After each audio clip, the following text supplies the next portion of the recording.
Olá, todo mundo. Nós somos ligantes da LIEM, a Liga de Endocrinologia e Metabologia. Eu sou o Davi. Eu sou Thierry.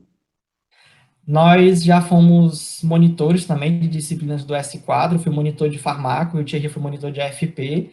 Então, a gente entende bem do assunto do S4. Então, nós vamos ajudar vocês nessa parte de diabéticos para vocês conseguirem passar na prova de farmacologia, certo? Vamos lá. Então, gente, eu vou falar aqui sobre essa introdução sobre a fisiopatologia do diabetes é uma doença, né, endócrina que é caracterizada por esse alto nível de açúcar no sangue, né? Essa hiperglicemia, em que essa hiperglicemia por muitos anos, né, por um longo período de tempo, isso pode gerar complicações tardias. Eu até adianto que o diabetes ele não ocorre de um dia para o outro, né? Existe uma série de mecanismos que vão acontecendo até que possa se desenvolver a doença. E aí sim pode chegar nas complicações tardias.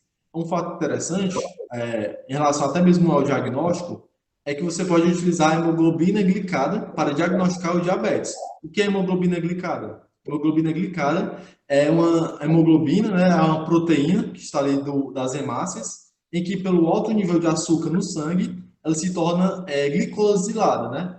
E aí é um exemplo de que as proteínas podem ficar deformadas, né? Ficar glicosiladas por conta desse alto nível de açúcar no sangue. E não só a hemoglobina, mas diversas outras proteínas do corpo, né? E essa glicosilação que é tóxica, né? Ela pode gerar muitas doenças, né? E muitas complicações, como as doenças macrovasculares, aterosclerose, gangrena, aterosclerose hialina, doenças microvasculares, como a nefropatia, a retinopatia e a neuropatia. E aí, galera, eu faço um convite para vocês. Se vocês realmente se interessarem por esse tema, quiserem saber um pouquinho mais sobre esses assuntos, a nossa seleção vai ocorrer no próximo semestre, certo? Então, fiquem ligados nas nossas redes sociais para futuras seleções.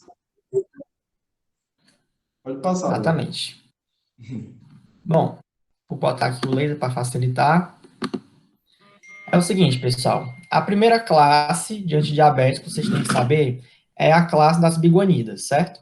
Como é que a doutora Ana Rosa costuma cobrar na prova de farmacologia? Na nossa época, duas questões sobre esse assunto. Uma das questões era uma correlação entre as diferentes classes de antidiabéticos orais e os respectivos efeitos colaterais, certo? E a outra questão, você tinha que correlacionar também duas colunas, em que você tinha, em uma delas, exemplos de fármacos de cada uma das classes, e na outra, você tinha os mecanismos de ação, certo? Então, aqui, nessa apresentação, nós vamos focar basicamente nisso. Nós vamos dizer qual é a classe de antidiabético oral, vamos falar o mecanismo de ação, vamos falar os efeitos colaterais para vocês, que é o essencial para a prova. Então, o que acontece? No caso das biguanidas, essas biguanidas elas vão agir ativando uma enzima chamada AMP quinase, AMPK, certo? Essa enzima existente lá nas células, ela vai, ela promove uma maior oxidação de ácidos graxos, essa é tipo miócitos, certo? Também adipócitos. Então, ela vai promover uma maior oxidação de ácidos graxos, ela aumenta a captação de glicose, ela vai diminuir o metabolismo não oxidativo, ela diminui a lipogênese e diminui a gliconeogênese. Pronto. Então, qual é a repercussão dessas ações? Como os miócitos vão ter todas essas ações, você vai ter um aumento, desculpa, do glicogênio no músculo esquelético. Então, o que acontece?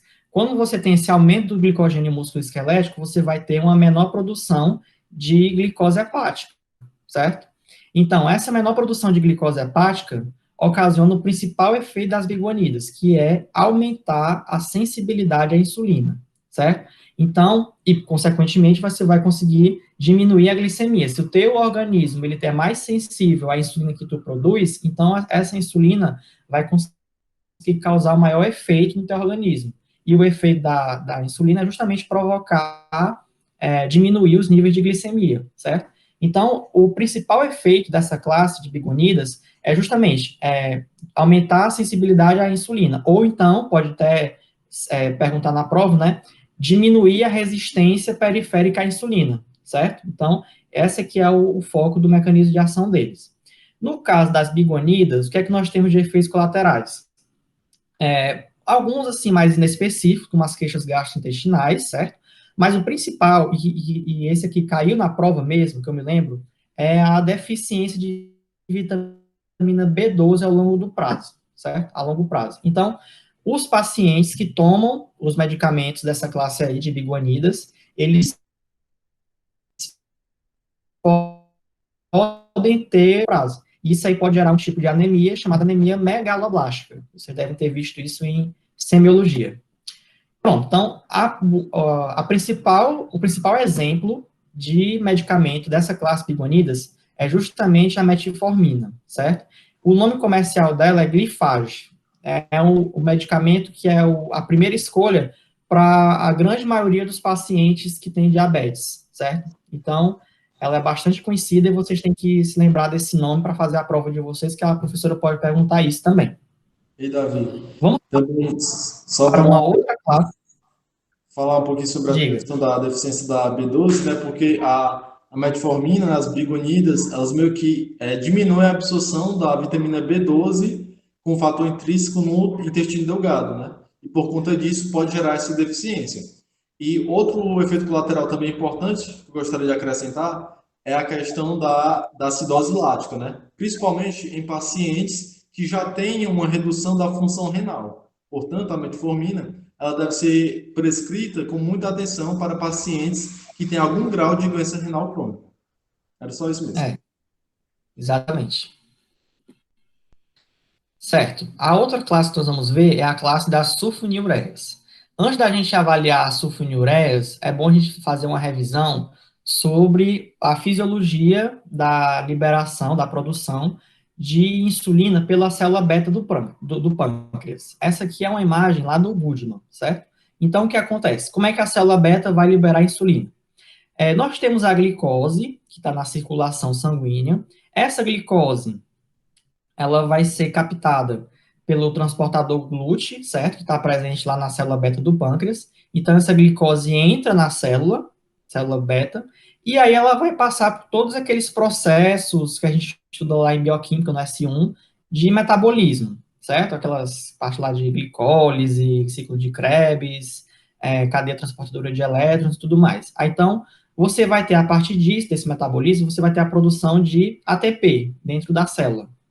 Esse ATP, ele vai inibir um transportador, um canal de potássio que está presente na célula. Com essa inibição desse canal de potássio, você vai ter uma diminuição do potássio intracelular, e esse potássio intracelular diminuído ocasiona uma despolarização da célula. Então, essa despolarização, ela vai ocasionar a abertura de um canal de cálcio, e aí você vai ter um maior influxo de cálcio.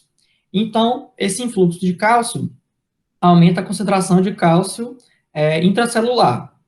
E esse cálcio intracelular aumentado, ele vai promover a exocitose de insulina, beleza? E aí você vai ter o aumento da insulina plasmática. Vamos repetir para vocês fixarem bem isso. Então, o que acontece? A glicose entra na célula pelo transportador GLUT, sofre metabolismo, esse metabolismo promove o aumento de ATP, o ATP inibe o canal de potássio, e aí o potássio que não entra mais na célula vai diminuir a concentração intracelular, isso ocasiona uma despolarização, e essa despolarização vai abrir os canais de cálcio, o que vai ocasionar o aumento de cálcio, e o aumento de cálcio vai ocasionar a exocitose da insulina, e aumentando, por fim, a insulina plasmática. Pronto, então qual é o mecanismo de ação das sulfonilureias? As sulfonilureias, elas vão agir justamente no bloqueio daquele canal de potássio, certo? Esse canal bem aqui. Tem tem aqui a imagem no livro, né? A sulfonilureia meglitinida. Então, a sulfonilureia ela vai agir justamente inibindo esse canal de potássio.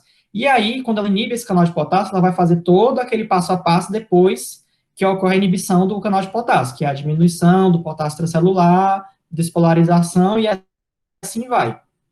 Então, o que acontece? Você tem o bloqueio dos canais de potássio, dependente de ATP, você vai ter a diminuição do potássio intracelular, e isso vai originar a despolarização vai abrir os canais de cálcio, isso vai aumentar o cálcio intracelular, e o cálcio intracelular aumentado, ele vai causar a exocitose da insulina, e vai aumentar a insulina plasmática. Então, você está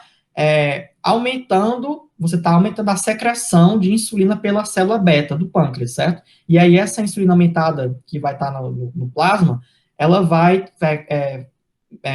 melhorar a ação contra a glicemia alta. Então, quando você aumenta os níveis de glicemia no plasma, de insulina no plasma, desculpa, você aumentando esses níveis de insulina no plasma, você consegue combater melhor a hiperglicemia. E é por isso que as sulfonilureias, elas são conhecidas como secretagogos de insulina, certo? Porque elas vão agir diretamente na célula beta do pâncreas para aumentar os níveis de insulina plasmática. Então, essa é outra coisa que a professora pode cobrar na prova de vocês também, perguntando quais são as classes secretagogas de insulina. A gente vai ver mais adiante qual é a outra classe que também é secretagoga. Pronto. Qual é o principal efeito colateral das sulfonilureias? Como elas aumentam a insulina plasmática, o efeito colateral está diretamente relacionado com o maior nível de insulina plasmática. Então, elas vão ter muitos efeitos de hipoglicemia, principalmente em pacientes que são idosos, certo? Tem esse risco. E você pode ter também aumento de peso. Então, esses são os dois principais efeitos colaterais. Aí, quais são os exemplos de sulfonilureias que vocês têm que saber para a prova? A sulfonilureias, nós temos duas gerações. A primeira geração mais antiga, na qual ocorria muito aqueles efeitos colaterais de hipoglicemia ou aumento de peso, e a segunda geração, que ela conseguiu amenizar mais os efeitos colaterais. Então, não tem efeito colateral tão pronunciado quanto o da primeira. Então, na primeira geração, nós temos a clorpropamida, a tolazamida e o tolbutamida. E na segunda geração, é a glimepirida, a glipizida e a glibenclamida. Pronto. A outra classe de secretagogo é a chamada meglitinidas, certo? Então, o que acontece? As meglitinidas, elas têm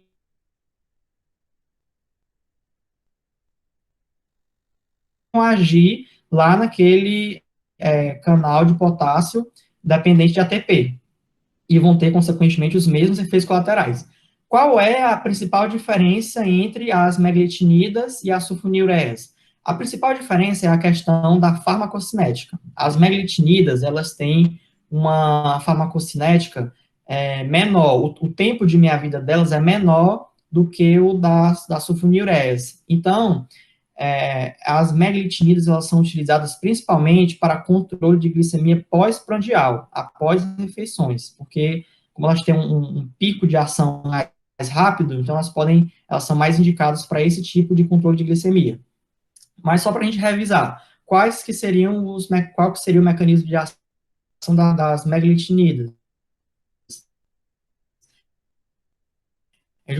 E aí, consequentemente, ele impede a entrada de potássio na célula, que diminui os níveis de potássio celular. Essa diminuição vai provocar uma despolarização da célula. Essa despolarização vai abrir os canais de cálcio. Os canais de cálcio abertos vão ocasionar um aumento do cálcio intracelular, o que vai originar uma exocitose de insulina que estava armazenada, e isso vai aumentar a insulina plasmática. E como consequência da insulina plasmática aumentada, você vai ter os efeitos hipoglicemiantes e você pode ter também aumento de peso. E aí, quais são os exemplos de meglitinidas? Você tem a repaglinida e a nateglinida, certo? Que são os exemplos dessa classe. Bom, galera, agora falar sobre os inibidores da CGLT2. E eu já adianto que é um receptor, essa sigla, né, CGLT2, é um receptor que está presente no túbulo contorcido proximal do néfron, certo? Então, a partir do momento em que eu bloqueio um transportador de glicose e sódio que está presente no tubo contorcido proximal, eu estou evitando a reabsorção de glicose no túbulo proximal. Uma vez que eu não reabsorvo essa glicose ela vai continuar no túbulo do néfron, né? E aí ele ficando nessa região tubular, ele vai ser eliminado na urina, né? Então, esse é o mecanismo dos inibidores da CGLT2. Eu bloqueio o CGLT2, eu diminuo a reabsorção da glicose e assim eu aumento a excreção urinária da glicose, diminuindo os níveis séricos da glicose. E aí, a partir desse mecanismo, fica muito fácil de entender o principal efeito colateral dos inibidores da CGLT2, que é justamente a infecção do trato urinário e a infecção genital. Uma vez que, se eu estou eliminando na urina essa glicose ali se torna um meio de cultura, alimento para as bactérias ali daquela região, né? E assim favorece essas infecções.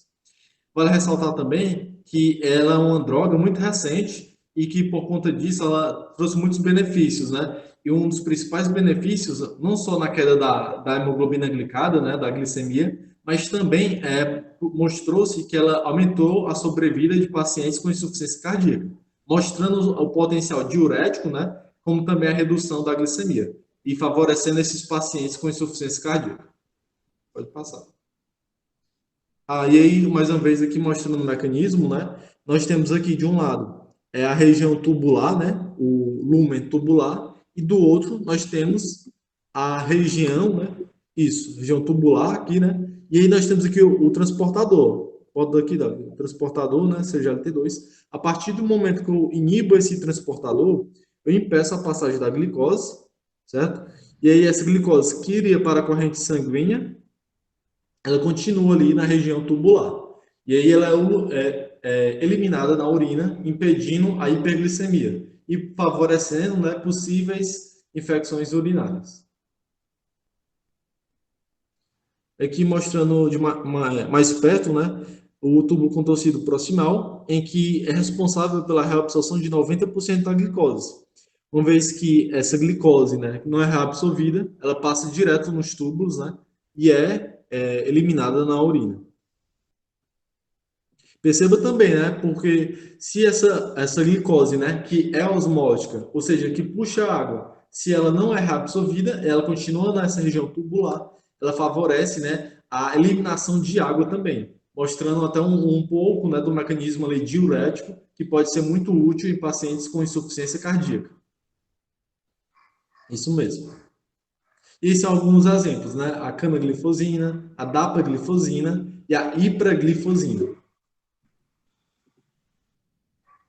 Agora eu vou falar dos agonistas de GLP-1. Essa classe, ela pode ser também, ela pertence à classe dos antidiabéticos orais que são incretinamiméticos, ou seja, eles imitam, né, eles simulam o efeito incretina. Eu peço a vocês que relembrem ali do S2 da parte de fisiologia.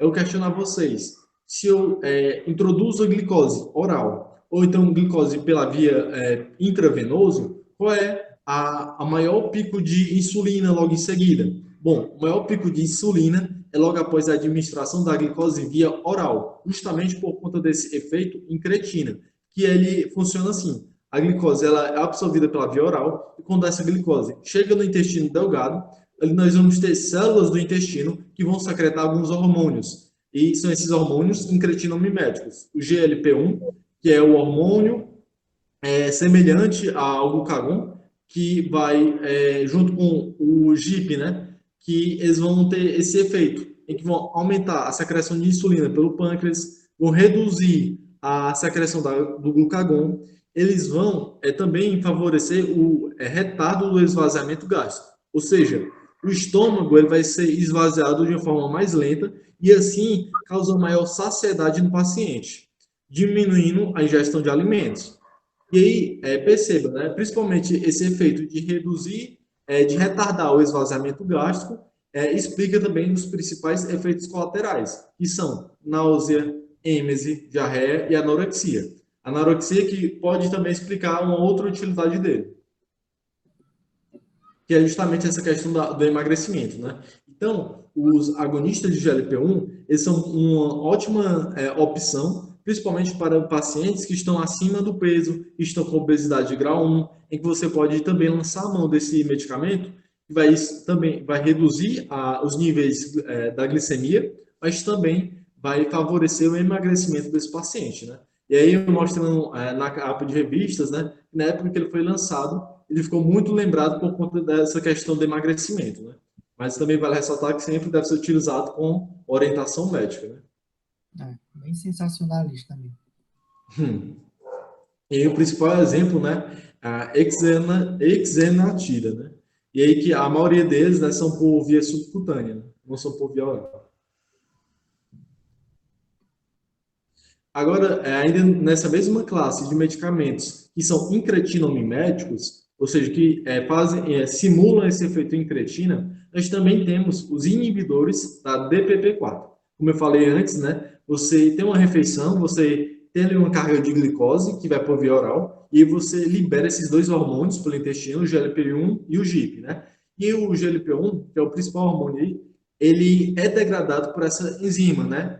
A DPP-4, em que ela favorece a degradação desse hormônio e assim reduz o efeito incretina, né? Então, como é que eu posso atuar nesse mecanismo? Eu posso inibir o efeito da enzima, né? Favorecendo o efeito incretina. E aí o mecanismo é o mesmo, né? Vou aumentar a secreção de insulina pós-prandial, reduzir o glucagon, causar um retardo do esvaziamento gástrico, diminuir a ingestão de alimentos. E aí são os mesmos efeitos colaterais, né? Tanto essa questão dos sintomas gastrointestinais, como também nasofaringite, infecções do trato respiratório superior, dor de cabeça. Vale ressaltar que essa enzima ela não está só presente no intestino, né? E aí se explica essa gama de efeitos colaterais. Também vale ressaltar que ela também não é tão efetiva, né, quanto os agonistas de GLP-1. Ela é um pouquinho menos eficaz, mas também é muito útil. Porque ela vai aumentar a GLP-1 de forma indireta, né? Porque vai inibir. Exatamente. Tu ia falar mais alguma coisa, Davi? Não, só isso mesmo. Pois é. E aí são os exemplos, né, da classe. Saxagliptina, sitagliptina, vidagliptina, enfim, são as gliptinas. Certo, pessoal. Aqui nós temos uma outra classe de antidiabéticos orais, certo? O que acontece? A gente viu até agora os antidiabéticos, os dois que são secretagogos, certo? As sulfonilureias e a meglitinida. Aí, então, o que acontece? Os únicos que são secretagogos são esses dois aí. Se cair na prova de vocês, essa que seria a resposta. Todos os outros não são secretagogos, porque eles vão por exemplo, a bigonida ela não vai aumentar o nível de insulina plasmática, ela vai tentar diminuir a resistência periférica à insulina, é um mecanismo diferente. E aí, no caso lá do GLP-1 e do inibidor de DPP-4, eles vão atuar aumentando a insulina, é verdade, mas eles não vão agir diretamente na célula beta do pâncreas, certo? Eles vão agir por meio das incretinas, certo? Tentando aumentar os efeitos das incretinas. Então, os únicos que a gente pode considerar de fato como secretagogo são aqueles que agem diretamente na célula beta do pâncreas, que é a sulfonilureia e a meglitinida. Só para a gente frisar isso daí para vocês não esquecerem. Essa outra classe são dos inibidores da alfa-glicosidase. O que é essa enzima alfa-glicosidase? Essa é uma enzima que fica lá no trato gastrointestinal, acho que fica mais especificamente no duodeno, se não estou enganado. Então, acho que é por ali. O que acontece? Essa enzima, ela é responsável pela degradação, pela quebra das cadeias poliméricas de glicose, certo? Então, ela vai quebrar o glicogênio que a gente está ingerindo, nossa alimentação, vai quebrar em monômeros, em moléculas menores de glicose, que facilitam a absorção pelo trato gastrointestinal dessa glicose. Aí, então, o que acontece? Quando você toma um inibidor da alfa-glicosidase, você vai retardar, vai diminuir a absorção de carboidratos pelo trato gastrointestinal, beleza? Porque você vai impedir essa quebra das cadeias de carboidratos para surgir unidades menores, né, os monômeros. E aí, então, o que acontece? Quando você tem esse retardo, você acaba aumentando também a liberação de GLP-1, aquela incretina que a gente viu agora há pouco.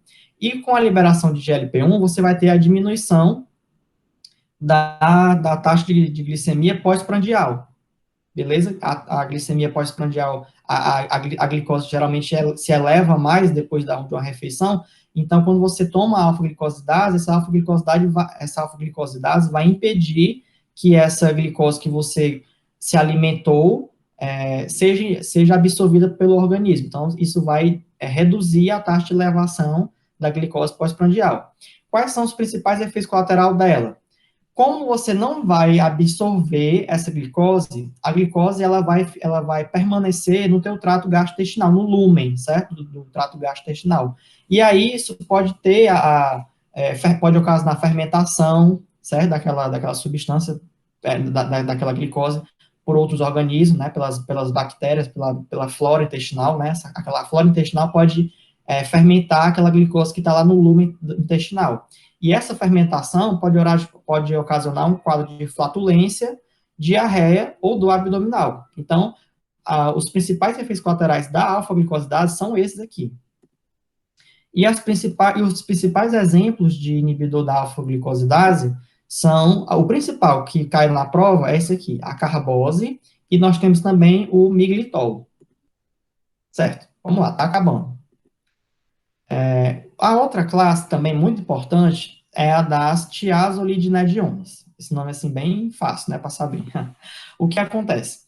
Esses fármacos da classe do tiazolidinedionas, eles vão agir nesse receptor PPAR-gama que está presente nos adipócitos, certo? Então, ele vai agir nesse receptor aí, PPAR-gama, e quando eles agem nesse receptor, eles vão ocasionar lá uma série de reações na célula que vão ocasionar a diferenciação dos adipócitos, certo? Então, esses adipócitos diferenciados, eles vão aumentar a captação de ácidos graxos circulantes. E isso aí acaba fazendo o quê? Quando ele aumenta a captação de ácido graxo, ele vai deslocar as reservas lipídicas de tecidos extra-adiposos para tecidos adiposos.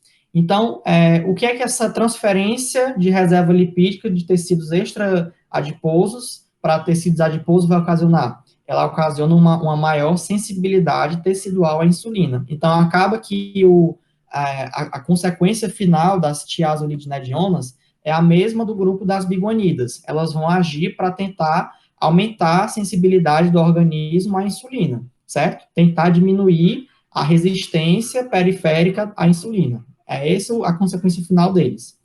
Pronto. Qual é o principal efeito colateral que vocês não podem esquecer para a prova de vocês? O principal que eu deixei aqui sublinhado é esse aqui. Nós temos algumas evidências de que as tiazolidinedionas, elas podem descompensar a insuficiência cardíaca em pacientes que já têm essa doença, certo? No livro que eu li, no Guzman, ele não fala exatamente assim que ela possa provocar uma insuficiência cardíaca, mas o que ela pode ocasionar é uma descompensação de pacientes que já têm essa doença. Então, guardem que esse seria o principal efeito colateral dela. Além disso, ela pode provocar edema e também ganho de peso. Os principais exemplos dessa classe são as glitazonas. Então, você tem a pioglitazona e a rosiglitazona. E esse último aqui, que tem no Goodman, certo? Mas eu não lembro da professora falando na aula, quando a gente teve essa aula dela, mas enfim, eu vou falar só para vocês, só por desencargo de consciência. Esse daí é a pranlintida. Então, o que é que essa pranlintida faz? Ela é um análogo da amilina, certo? A amilina é uma substância que ela é liberada juntamente com a insulina lá pelas células beta do pâncreas, certo? E essa amilina, ela tem ação no sistema nervoso central, ela vai agir num receptor lá no roboencéfalo.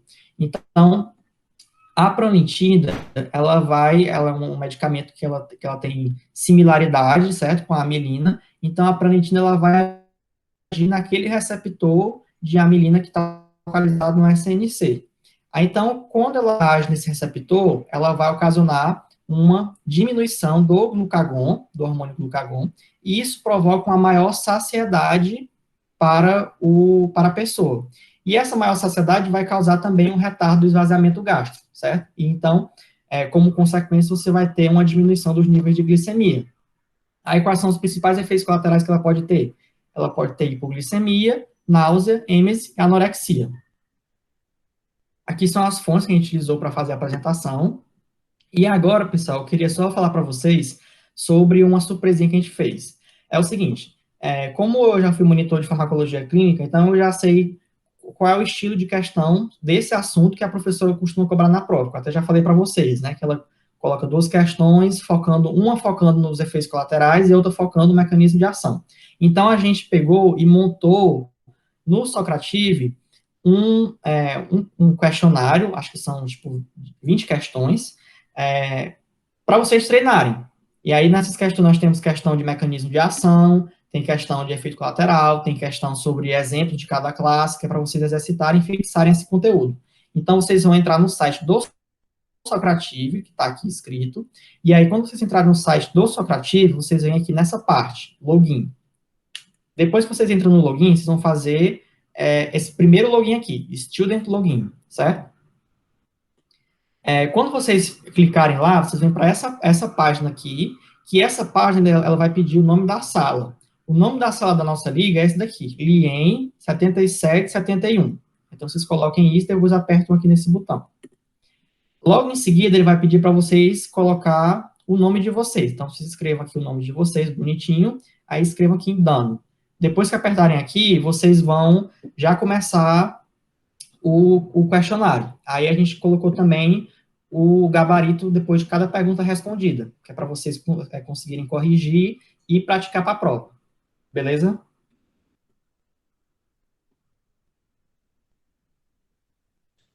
E aí, gente, é o nosso Instagram, certo? E vocês podem visitar se vocês gostaram dessa nossa aula, dessa ajuda que a gente está fazendo aqui para vocês. Eu peço que vocês sigam a gente no Instagram, lá tem vários posts sobre os mais diversos assuntos em endocrinologia. E ele é mais voltado principalmente para quem está na formação, né, de um médico generalista, né? A gente procura deixar um conteúdo que não é muito complicado e que é o essencial para o médico generalista saber um pouquinho da endócrina. Então era isso.